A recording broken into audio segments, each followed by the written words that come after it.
విశ్రాంత సైనికాధికారి అప్పారావు గారు మనతో పాటు అందుబాటులో ఉన్నారు. వారితో మాట్లాడదాం. Sir, good morning sir. నమస్తే అండి.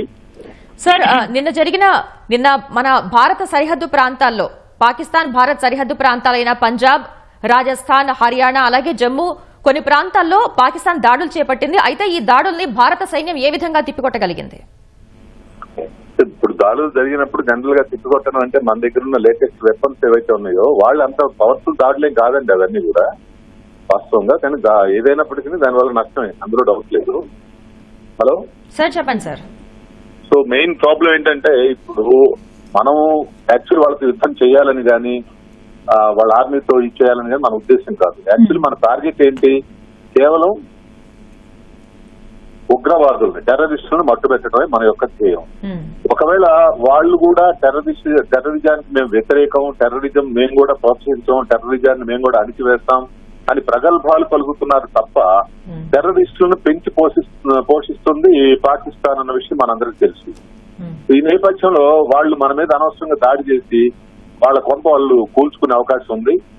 సో దీన్ని ఇప్పుడు వాళ్ళు ఏదైనా దాడి చేసినప్పుడు అంటే మీరు ఇందాక చెప్పినట్టు తరణ్, ఫిరోజ్పూర్, తర్వాత ఈ మతలబ్ బార్డర్ లో ఉన్న సిటీస్ ఏవైతే ఉన్నాయో అమృత్సర్ అయితే 100 కిలోమీటర్స్ ఉంటుంది. కానీ వెపన్స్ లేటెస్ట్ ఉన్నాయి కాబట్టి వాళ్ళు ఏదో దాడి చేస్తారని చెప్పి అవేదో కూల్ చేస్తారని చెప్పి మనం భయపడాల్సిన అవసరం లేదు.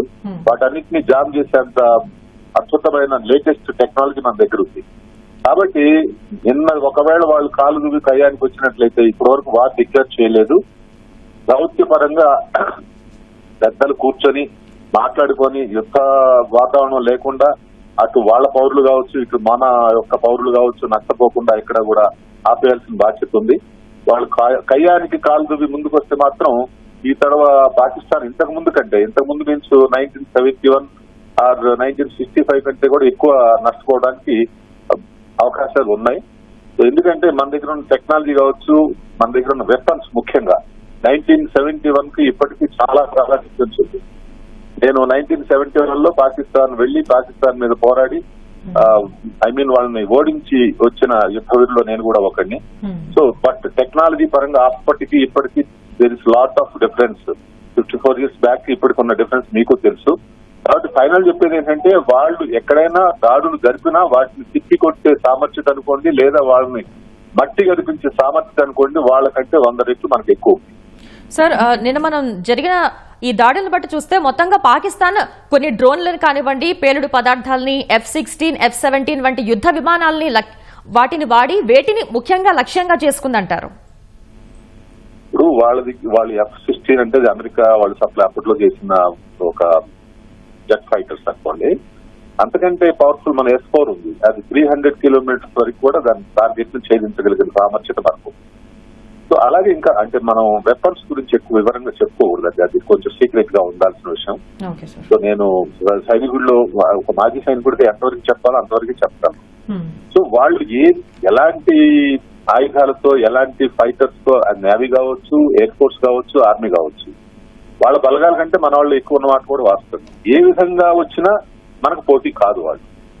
అలాగని చెప్పి వాళ్ళు వచ్చిన తర్వాత మనకు నష్టం జరగదని నేను చెప్పను. ఇరువైపులా నష్టం ఉంటుంది. కానీ వాళ్ళకి మనకు ఒకవేళ 10% ఉంటే వాళ్ళకి 100% ఉంటుంది, ఇది గ్యారెంటీ.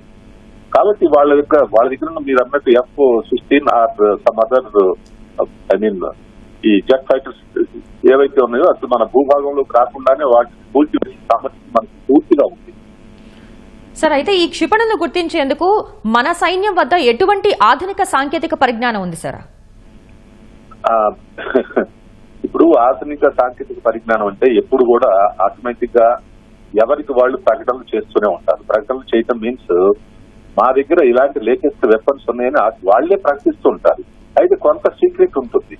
సీక్రెట్ ఉన్నప్పుడు మన వ్యవస్థ సీక్రెట్ ఏజెన్సీ ఏదైతే ఉందో వాటి ద్వారా మనకు ఎప్పటికప్పుడు సమాచారం అందుతూనే ఉంటుంది. అంటే గూఢచారి వ్యవస్థ ఏదైతే ఉందో అక్కడ ఉంటుంది, ఇక్కడ ఉంటుంది. తద్వారా అక్కడ ఏం జరుగుతుంది, అక్కడ వాళ్ళకి అందుతున్న వెపన్స్ ఏంటి, వాళ్ళ దగ్గర ఉన్న టెక్నాలజీ ఏంటి, వాళ్ళ యొక్క స్థావరాలు ఎక్కడ. మొన్న మీరు ఒకటి గమనించండి, 9 స్థావరాలను గుర్తించి కరెక్ట్ గా అక్యురేట్ గా వాటి మీద ఫైర్ చేయగలిగామా లేదా? ఎలా చేయగలిగాము? ఆ గూఢచారి వ్యవస్థ అనుకోండి, ఆ టెక్నాలజీ మన దగ్గర ఉండబట్టే మనం సమర్థవంతంగా within half an hour లో వాటిని స్మాష్ చేయగలిగాం. అదే పద్ధతిలో వాళ్ళ దగ్గర న్యూ టెక్నాలజీ ఏముంది, ఒకవేళ అది వాళ్ళు ఉపయోగించినట్లయితే మనకు ఎలాంటి నష్టం జరుగుతుంది, వాళ్ళు ఉపయోగించకుండా వాటిని ధ్వంసం చేయాలంటే మనం ఎలాంటి ప్లాన్ చేయాలి అనేదంతా కూడా 100% మనకు మన యొక్క ఆర్మీ కావచ్చు, నేవీ కావచ్చు, ఎయిర్ ఫోర్స్ కావచ్చు, లేదా పొలిటీషియన్స్ కావచ్చు, సమర్థవంతంగా వాటిని అంచనా వేసి వాటిని తిప్పికొట్టగలిగిన సామర్థ్యత మనకు పూర్తిగా ఉంది. Right sir, thank you sir Apparao గారు.